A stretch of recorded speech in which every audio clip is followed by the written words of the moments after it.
Hello views, welcome to TJMS Tamil channel. ரொம்பவே சுவாரஸ்யமாக போயிட்டுருக்க நம்ம சிந்து பைரவி சீரியலுக்கான அப்கமிங் எபிசோடில் எந்த மாதிரியான விஷயங்கள்லாம் வரப்போகுது அப்படின்றத பார்க்கலாம் வாங்க. பக்கம் மகா என்ன பண்ணுறாங்க, காயத்ரியோட திருமணத்தை நிறுத்தி தன்னோட தம்பிக்கு காயத்ரியை கல்யாணம் பண்ணி வைக்கணும் அப்படின்றதுக்காக பிளான் பண்ணிகிட்ருக்காங்க. ஒரு பக்கம் காயத்ரியோட நிச்சயதார்த்தத்துக்கான எல்லா ஏற்பாடுகளும் பண்ணிகிட்ருக்காங்க. இந்த தருணத்தில் பைரவி என்ன பண்ணுறாங்க, காயத்ரியோட கைக்கு மருதாணி போட்டிருக்கிறத பார்த்து ஆறுமுகம் ரொம்பவே சந்தோஷப்படுறது மட்டும் இல்லாமல் அதை ரசிக்கவும் ஆரம்பிக்கிறாரு. பைரவி இப்படி அன்பாக நடந்துக்கிறத பார்த்து வேற ஒரு கனவு உலகத்திலே போயிட்டாரு ஆறுமுகம். தான் பைரவி நம்ம மேலே கோபமாக இருந்தாலும் நம்மளுடைய அம்மாவையும் தங்கச்சியும் ரொம்பவே அன்பாக பார்த்துக்கிறத நினச்சி ரொம்பவே சந்தோஷப்படுறாரு ஆறுமுகம். கூடிய சீக்கிரமே கண்டிப்பாக பைரவி உன்னோட மனசுக்குள்ளே நானும் இடம் பிடிப்பேன் அப்படின்னு சொல்லிட்டு மனசுக்குள்ளேயே சொல்லிக்கிறாரு. இன்னொரு பக்கம் சஞ்சய் பார்த்திங்கன்னா ஏற்கனவே நடந்த விஷயத்தை பற்றி என்ன பண்ணுறாங்க, ரொம்பவே அப்செட்டாக ஆறுமுகத்தை நினச்சி பார்த்து என்ன பண்ணுறாரு, அப்செட் ஆகிறாரு. எப்படியாவது ஏதாவது ஒரு விஷயத்தில் ஆறுமுகத்தை சிக்க வைக்கணும் அப்படின்னு சொல்லிட்டு நினைக்கிறாரு. வீடே கல்யாண கோலத்தில் இருக்கிற தருணத்தில் திடீர்னு என்ன பண்ணுறாரு, நம்ம சஞ்சய் வராரு, ஆறுமுகத்தை கைது பண்ணி கூட்டிகிட்டு போகிறாரு. அதாவது சம்பத் விஷயத்தில் தாக்கப்பட்டு இருக்காங்க, ஆறுமுகம் தாக்கியிருக்காங்க. சம்பத் அவங்க ரொம்பவே ஆபத்தான ஒரு நிலமையில் ஹாஸ்பிட்டலில் சேர்த்துருக்காங்க அப்படின்னு சொல்லிட்டு என்ன பண்ணுறாங்க, நம்ம ஆறுமுகத்தை காரணம் காட்டி அங்கேருந்து அரெஸ்ட் பண்ணி கூட்டிகிட்டு போகிறாரு.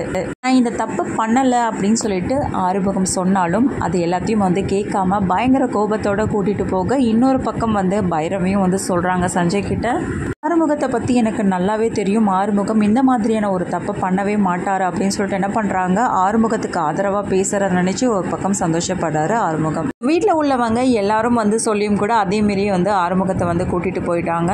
இதை நினச்சி அன்னபூரணி அதுக்கப்புறம் என்ன பண்ணுறாங்க, காயத்ரி இவங்க எல்லாமே அழ ஆரம்பிக்கிறாங்க. பைரவி சமாதானப்படுத்துகிறாங்க. ராதிங்க அத்தை எல்லாம் கூட்டிகிட்டு வந்துடலாம் அப்படின்னு சொல்லிட்டு சமாதானப்படுத்துகிறாங்க. கண்டிப்பாக ஆறுமுகம் இந்த மாதிரியான ஒரு தப்பெல்லாம் பண்ணவே மாட்டாமா அப்படின்னு சொல்லிட்டு சொல்கிறாங்க.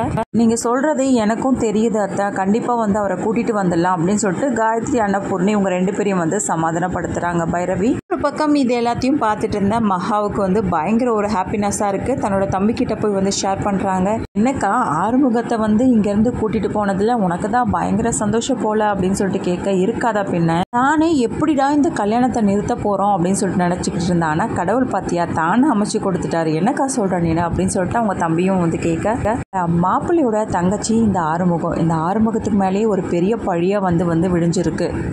இந்த சமயத்தில் காயத்ரியோட அண்ணன் கைது பண்ணி கூட்டிகிட்டு போயிருக்காங்க அப்படின்னு சொல்லிட்டு மாப்பிள்ளை வீட்டாருக்கு மட்டும் தெரிய வந்துச்சுன்னா கண்டிப்பாக இந்த கல்யாணத்துக்கு சம்மதிப்பான்னு சொல்கிறேன், அதுதான் நடக்கவே நடக்காது அப்படின்ற மாதிரி பேசிகிட்டு இருக்காங்க. என்னக்கா சொல்கிற, உண்மையாலுமே வாக்கா இது நடக்குமா அப்படின்னு சொல்லிட்டு தன்னோட தம்பியும் சொல்ல, அது கண்டிப்பாக நான் நடத்தி காட்டுவேண்டா அப்படின்னு சொல்லிட்டு என்ன பண்ணுறாங்க, மகா சொல்கிறாங்க. பக்கம் போலீஸ் ஸ்டேஷனுக்கு சிவா போக கூடவே பைரவி சொல்கிறாங்க, நானும் உங்கள் கூட வரேன் அப்படின்னு சொல்லிட்டு, இல்லை பரவாயில்ல நான் போயிட்டு பார்த்துட்டு வரேன் பைரவி இருங்க அப்படின்னு சொல்லிட்டு சிவா சொன்னாலும், இல்லை பரவாயில்ல இருக்கட்டும், சஞ்சய் எனக்கு தெரிஞ்சவங்க தான், என்னோட ஃப்ரெண்டு தான் அப்படின்னு சொல்லிட்டு என்ன பண்ணுறாங்க, கூட போகிறாங்க. அவங்க போனதுக்கு அப்புறமா சிவா சொல்கிறாங்க, ஆறுமுகத்து மேலே எந்த தப்புமே இல்லை அப்படின்னு சொல்லிட்டு சில விஷயங்களை எடுத்து சொல்லி புரிய வைக்க பார்க்குறாங்க. இது எல்லாத்தையுமே புரிஞ்சிக்காத மனநிலைமையில் சஞ்சயும் இருக்குது. அதுக்கப்புறமா என்ன பண்ணுறாரு சிவா, ஒரு சூப்பரான விஷயத்தை செயல்படுத்தி அதுக்கப்புறம் ஆறுமுகத்தை எப்படி வெளியில் கொண்டு வராரு.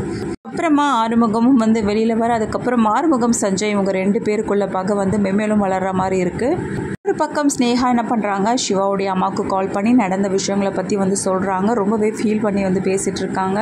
ஒன்றும் கவலைப்படாதம்மா, கூடிய சீக்கிரமே பழைய மாதிரி சிவா அவங்ககிட்ட பேச ஆரம்பிச்சிருவோம் அப்படின்னு சொல்லிட்டு ஆறுதல் சொல்கிறாங்க. இன்னொரு பக்கம் விசாரணை பண்ண அரவிந்த் கிட்ட இருந்து திடுக்கிடும் உண்மைகள்லாம் வெளியே வருது சிவாவுக்கு. அதாவது இந்த வேலையை பண்ணது வேற யாருமே இல்லை, ஸ்னேகா தான் அப்படின்ற உண்மையை தெரிஞ்சுக்கிறாரு. கேட்டு சிவா பயங்கர அதிர்ச்சியாக இருந்து மட்டும் இல்லாமல் ஸ்னேகாவை போய் பார்க்க போகிறாரு. எனக்கு தெரியும் சிவா, நீ கண்டிப்பாக என்னை தேடி வருவ அப்படின்னு சொல்லிட்டு, ஏன்னா உன்னால் என்னை பார்க்காம இருக்கவே முடியாது சிவா, என்னாலையும் அப்படித்தான் அப்படின்னு சொல்லிட்டு சொல்கிறாங்க. என் மூடு, நீ ஒரு துரோகின்னு தெரியும், ஆனால் இப்படி ஒரு தப்பை பண்ணுவேன் நான் கொஞ்சம் கூட எதிர்பார்க்கவே இல்லை அப்படின்னு சொல்லிட்டு என்ன பண்ணுறாங்க, ஸ்னேகாவை பார்த்து பயங்கரமாக கேள்வி கேட்க ஆரம்பிக்கிறாரு. இன்னும் சிவா திரும்பவும் நான் என்ன தப்பு பண்ணேன், எதுக்காக என்கிட்ட இப்படிலாம் பேசிகிட்டு இருக்க அப்படின்னு சொல்லிட்டு ஸ்னேகா கேட்க, நீயும் ஒரு பொண்ணு தானே, எப்படி உன்னால் சிந்துவை கோர்ட்டில் இப்படி அசிங்கப்படுத்த முடிஞ்சிச்சு அப்படின்னு சொல்லிட்டு கேள்வி கேட்க பயங்கர அதிர்ச்சியாக போய் நிற்கிறாங்க. இவ்வளோ நடந்ததுக்கு அப்புறமா நம்ம சிவா ஹாஸ்பிட்டலில் தான் வேலை செய்கிறாரா இல்லை அங்கேருந்து வந்துடுறாரா, இது எல்லாமே தெரிஞ்சுக்கலாம். அதுக்கு மறக்காமல் நம்ம சேனலை சப்ஸ்கிரைப் பண்ணிக்கோங்க. கூடவே இருக்க அந்த பெல் ஐக்கனும் கிளிக் பண்ணிவிடுங்க, அப்போ தான் நான் போடுற அடுத்தடுத்த வீடியோஸ் உங்களுக்கு நோட்டிஃபிகேஷனில் வரும். ஓகே வியூஸ், தேங்க்ஸ் ஃபார் வாட்சிங் திஸ் வீடியோ.